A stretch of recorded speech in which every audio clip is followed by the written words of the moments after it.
Welcome, thank you for being here. Right now we're gonna watch a few clips of stand-up comedians, and being mental health professionals, I'd like it if you gave me your assessment of what you see. So we'll begin. I didn't hate my father. My father wasn't a bad guy. For instance, I never once, not once, saw my dad hit my mother. I mean, he was quick, and you can't teach speed. That comes from him. I'll never forget the one time I saw my dad's penis. I said, "Dad, don't text me shit like that." Let's pause there. What's your read on this comedian's mental health? He's a trauma victim, in my mind. Unresolved, deeply repressed.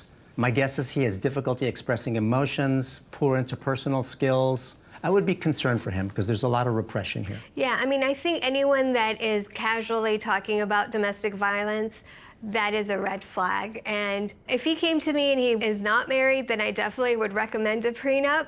I for sure think that he has depression and PTSD. So I want to see how often, if ever, does a picture of his father's penis pop up when he's sleeping at night. Does it disturb him from being able to get sleep? It seems like it's a pretty sore spot. Let's move on to our next subject. We had to pull over at night at a gas station. My biggest fear, getting murdered. Now, this one we pulled in, the credit card machine didn't work, so now I gotta go in that Death Hut. That little mini mart. You ever go into a mini mart at midnight? There's always a guy by the Gatorades, just kind of looking in the Gatorade. I'm waiting for him to just reload.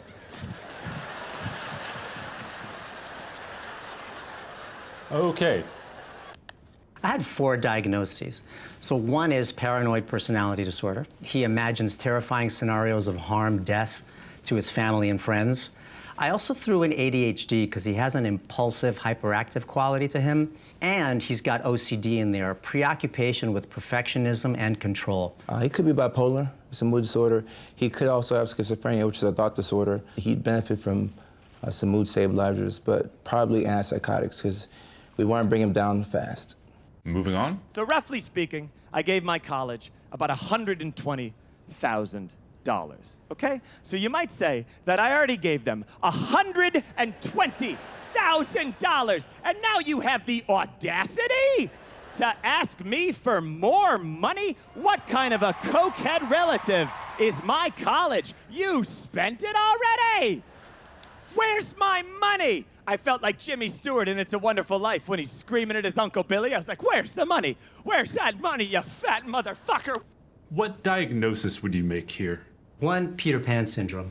They're socially immature, can't really face adult responsibilities and realities.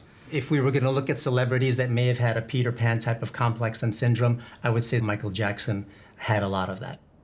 Kojo, do you agree with that? I got a bit of a different read on John's mental health here.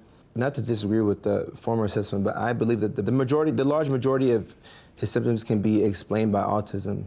The cadence of how he moves on stage, very rigid, very controlled. The unbroken eye contact.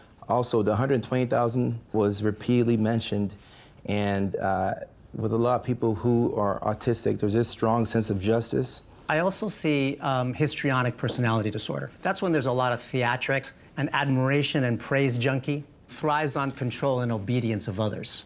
If John was my client, I would be worried about compulsive behaviors. So for John, I would just recommend a limited conservatorship where somebody could decide, whether he can make large purchases, somebody that can do that for him on his behalf until he gets better.